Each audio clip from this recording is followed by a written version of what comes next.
So guys आज हम पढ़ने वाले हिस्ट्री पावरफुल क्वेश्चन सीरीज 5। इससे पहले 4 कर रखे है, वो आप देख सकते हो। चैप्टर 6 ट्वेल्थ क्लास की है, important for CBSE board exams. ठीक है गाइस, स्टार्ट करते हैं। क्वेश्चन नंबर फर्स्ट, इस चैप्टर का जो नाम है सबसे पहले उसका नाम है भक्ति सूफी परंपरा। क्वेश्चन नंबर पहला, राज्य और संतों के बीच किस प्रकार का संबंध होता था, यानी राज्यों और संतों के बीच संबंध बताने, रिलेशन क्या थे इन दोनों के बीच। ठीक है, पहला पॉइंट है मंदिरों का निर्माण व भूमि अनुदान। हुआ क्या गाइस, जो टाइम पीरियड है 19वीं से 13वीं शताब्दी के दौरान शक्तिशाली चोल सम्राटों ने ब्राह्मणीय और भक्ति परंपरा का समर्थन दिया। यानी जो चोल सम्राट है, शक्तिशाली है जो दक्षिण भारत में, वो क्या करे, ब्राह्मण को एक तरफ और दूसरी तरफ भक्ति परंपरा दोनों को समर्थन दे रहे हैं। कैसे दे रहे हैं, वो ऐसे दे रहे हैं कि शिव के मंदिरों का निर्माण करवा रहे हैं और विष्णु भगवान के मंदिरों का निर्माण करवा रहे हैं, और भूमि अनुदान दे रहे हैं, भूमि ब्राह्मणों को दी जा रही है। ठीक है, इसीलिए हमारा जो पहला टॉपिक, जो पहला हेडिंग है ये होगा, जो हमने बताया ये उसका पॉइंट होगा। दूसरा जो पॉइंट है गाइस इसमें, विशाल शिव मंदिरों के निर्माण, यानी विशेष रूप से जो शिव मंदिर है, शिव भगवान का मंदिर है, उसे बहुत बड़े पैमाने में बनाया गया। जैसे ये तो हेडिंग हो गई। अब इसमें पॉइंट क्या लिखेंगे गाइस, इसमें लिखना है कि चोल सम्राटों ने चिदम्बरम, तंजावुर और गंगेकोट चोलपुरम जैसे विशाल शिव मंदिर बनवाए। क्या गाइस, पहला चिदम्बरम, तंजावुर, नेक्स्ट गंगेकोट, चोलपुरम। ठीक है गाइस, चोलपुरम ये कौन से शासकों ने बनाए, चोल सम्राट थे। ठीक है गाइस। सो गाइस, जो हमारा थर्ड जो पॉइंट होगा, हेडिंग होगी मतलब, वो होगा कांस्य में ढली गई मूर्ति। इसमें क्या लिखना है, ये जो हेडिंग है इसमें पॉइंट क्या लिख सकते हैं, इसमें लिख सकते हैं कि इसी काल यानी इसी समय में कांस्य में ढली गई शिव की प्रतिमाओं का निर्माण हुआ। यानी भगवान की जो मूर्ति है वो कांस्य धातु में बनाई जा रही है। कौन सी धातु में, कांस्य के धातु में भगवान की मूर्ति बनाई जा रही है। ये जो हमारा थर्ड पॉइंट होगा। Okay guys. सो गाइस, जो फोर्थ हमारा हेडिंग होगा उसका नाम है शिव भजनों का गायन। इसमें क्या लिखना है, इस वाली हेडिंग में गाइस पॉइंट क्या लिख सकते हैं, इन सम्राटों ने तमिल भाषा के शिव भजनों का गायन प्रचित किया। यानी क्या क्या, जो शिव भजन है, यानी शिव भगवान के जो गीत है, संगीत है, जो भजन गाए जाते थे शिव भगवान की आराधना के समय, उसको भी तमिल भाषा में प्रचलित किया, यानी उनकी पब्लिसिटी की। सो गाइस, जो हमारा नेक्स्ट क्वेश्चन है, क्वेश्चन नंबर 2, वीर से परंपरा क्या थी, यानी वीर से परंपरा के बारे में बताना है तथा इसकी मान्यताओं को लिखिए। यानी 2 क्वेश्चन लिखी में एक क्वेश्चन में पूछ रहे, यानी 2 क्वेश्चन को मिलाकर एक क्वेश्चन है गाइस। तो पहला है हमारा वीर से परंपरा क्या थी, यानी यहाँ तक पहले हम इसका सोल्यूशन ढूंढेंगे। तो वीर से परंपरा क्या थी गाइस, इसके लिए सबसे पहले जो हेडिंग होगी वो है 12वीं शताब्दी। ठीक है, जो टाइम पीरियड है स्टार्टिंग का इनका, होता क्या है, 12वीं शताब्दी में कर्नाटक में एक नवीन आंदोलन का उदय होता है, एक नई आंदोलन का उदय होता है, जिसका नेतृत्व कौन कर रहा था, वासवन्ना नामक एक ब्राह्मण ने किया था। यानी इसका नेतृत्व कौन कर रहा है, वासवन्ना। ठीक है गाइस, वासवन्ना नेतृत्व कर रहा था। इसके अनुयायी यानी जो उनके चेले चपाटे थे, मतलब एक तरीके से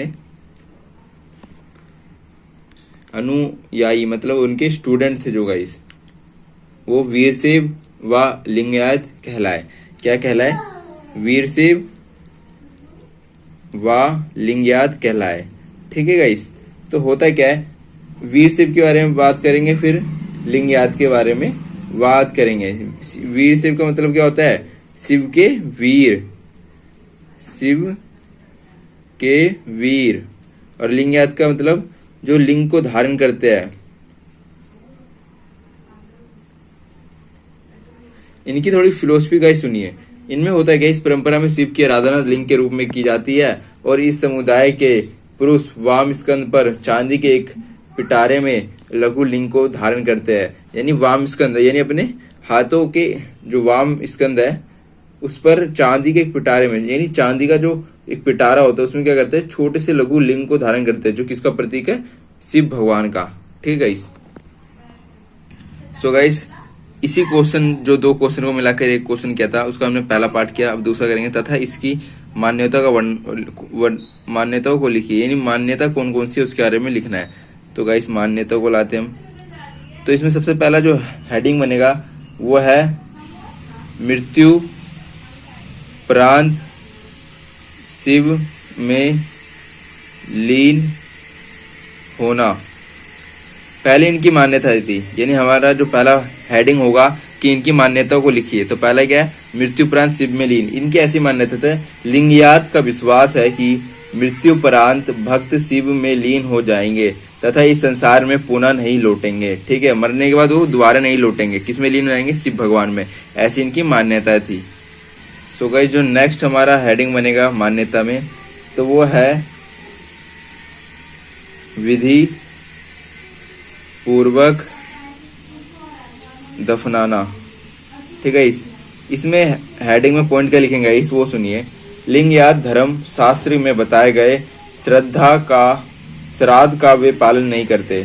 जो लिंगयात में श्राद्ध का मतलब है ना, उसको वो पालन नहीं करते। और क्या करते हैं, अपने मृतकों, जो लोग मरे होते हैं, किसमें, वीर से या लिंगयात में, उसको क्या करते हैं, मृतकों को विधि पूर्वक दफनाते हैं। वो जलाते नहीं है, वो दफनाते हैं। इसीलिए क्या लिखा है हमने, विधि पूर्वक दफनाना। ठीक है। थर्ड गाइस, हमारी जो मान्यता है उसका है ब्राह्मणीय अवधारणा का विरोध।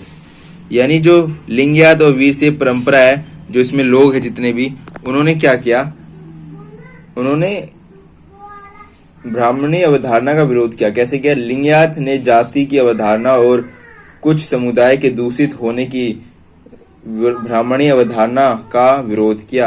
यानी जो ब्राह्मणी अवधारणा है वो बहुत जटिल होती जा रही थी उस वक्त। तो उसी समय क्या किया उन्होंने क्या किया, लिंगयात वालों ने, कि उन्होंने जो दूषित होने की ब्राह्मणी अवधारणा का विरोध किया। अब इसमें क्या है, इसमें जरूरी नहीं कि सब अमीर ही लोग जुड़ेंगे लिंगयात और वीर से में। इसमें गरीब भी जुड़ सकता है, काला है सफेद, शकल से कैसा भी वो भी जुड़ सकता है। पैसे की जो गरीब है वो अमीर, कोई सा भी जुड़ सकता है। इसमें कोई रिस्ट्रिक्शन नहीं है। ठीक है, ये इनकी खासियत बहुत है लिंगयात और वीरशैव की। इन्होंने बहुत अच्छे अच्छे काम भी किए गाइस। सो गाइस, जो नेक्स्ट हमारा पॉइंट है, वैक्स विवाह, विधवा पुण्य विवाह आदि को लिंगयातों ने स्वीकार किया है। यानी उस समय की बात है जब वैश्क विवाह, यानी बाल विवाह नहीं करेंगे हम, वैश्क विवाह करेंगे। विधवा पुण्य विवाह, जो विधवा होगी उसको दोबारा विवाह कर सकती है। ऐसी विचारधारा को उन्हें एक्सेप्ट किया लिंगयातों ने।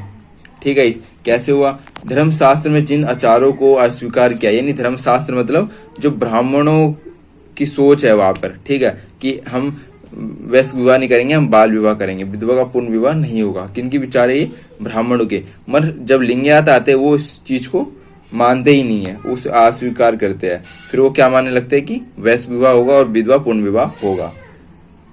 सो गाइस, हमारा नेक्स्ट जो क्वेश्चन है, बाबा गुरु नानक की शिक्षाओं का वर्णन करें। ठीक है, बाबा गुरु नानक की शिक्षाओं का वर्णन करें, बहुत इंपॉर्टेंट है। तो हम पहले थोड़ा पढ़ लेते हैं कि बाबा गुरु नानक का संदेश उनके भजनों और उपदेशों में निहित है। इनसे पता चलता है कि उन्होंने निर्गुण भक्ति का प्रचार किया। कौन सी भक्ति का, निर्गुण, मतलब कोई भगवान मूर्ति में नहीं है। ठीक है, ये उनका मतलब था।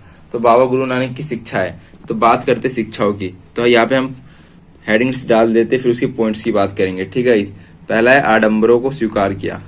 आडंबरों को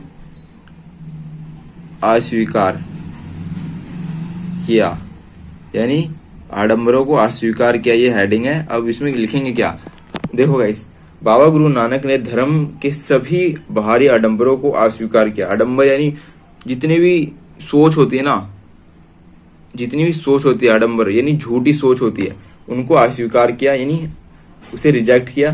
तथा क्या किया उन्होंने, यज्ञ, अनुष्ठानिक कार्य, मूर्ति पूजन और कठोर तप का भी अस्वीकार किया। यानी जो भी ब्राह्मणों ने अपने लिए कार्य बताए थे कि जिससे पवित्र होते हैं, मूर्ति पूजन, यज्ञ, अनुष्ठानिक, तप करो, कठोर तप करो, इन सबको किसने अस्वीकार किया, बाबा गुरु नानक ने, यानी रिजेक्ट किया उन्होंने। सेकंड है हिंदू व मुस्लिम धर्म ग्रंथ को नकारा। ठीक है इस तो बाबा गुरु नानक ने क्या किया इस उन्होंने हिंदू और मुसलमानों के धर्म ग्रंथों को भी नकार दिया। ठीक है इस किसने? बाबा गुरु नानक ने। उन्होंने जो पढ़ा तो उन्होंने जो एनालिसिस किया उसके आधार पर उन्होंने ये बात कही है। ठीक है गाइस। नेक्स्ट गाइस, रब का निर्गुण रूप।